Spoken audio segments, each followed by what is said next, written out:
Here in Colorado, a 2024 change to our state's competency law has been highly criticized. The change calls for judges to dismiss cases when a defendant is found incompetent to stand trial.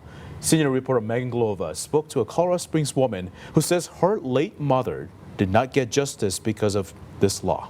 November 4th, 2024. That day is a day that I will never forget. Brittany Visage and her mom, Kristy Kerst, were getting food at the McDonald's on Baptist Road in Monument. After we pulled through the drive-thru, they asked us to pull to the front of the store and wait for our food, and that's what we did. And the car next to us got their food, and when they were backing out, they sideswiped my car, and so my mom and I got out to essentially just look at the damage. A normal day turned tragic. That driver, Joel Lang, hit Kristy Kerst with his car, dragging her hundreds of feet while driving off and killing her. People were already coming at me from every direction, and so for a split second, I thought she was okay and that people had already taken her into McDonald's. And then I realized that everybody was looking behind me, and that's when I turned around and she was in the middle of the road, just motionless. And it was just pure chaos after that. Police arrested Lang 2 days later after he turned himself in, but charges were dismissed in June of 2025. Nothing will bring my mom back, but the lack of justice was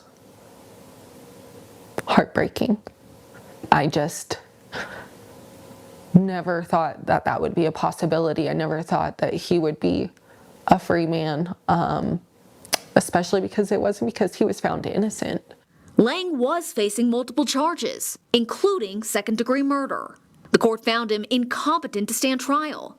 And due to a 2024 change in Colorado competency law, those charges are no more. It was devastating.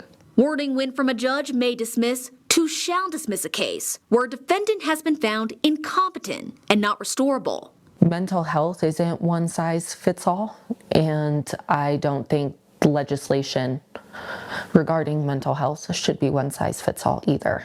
She calls it a glaring hole in state law.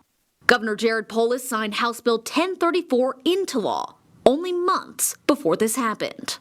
It's hard when none of the legislators, none of the politicians can really grasp the impact that this has had on our family. And it's hard to put into words, but it's something that we live with every single day.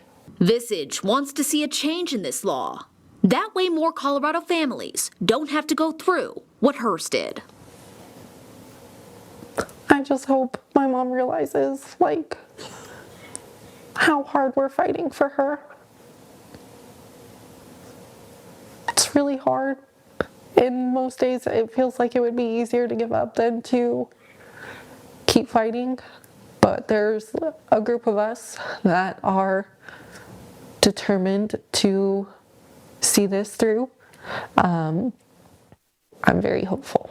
In Colorado Springs, Megan Glova, News 5. This week, Mayor Yemi Mobolade, Denver's mayor, and Aurora's mayor sent a joint letter to Governor Polis regarding the 2026 legislative session. It says they share several key priorities, despite their varying political affiliations, that includes issues around competency reform and mental health.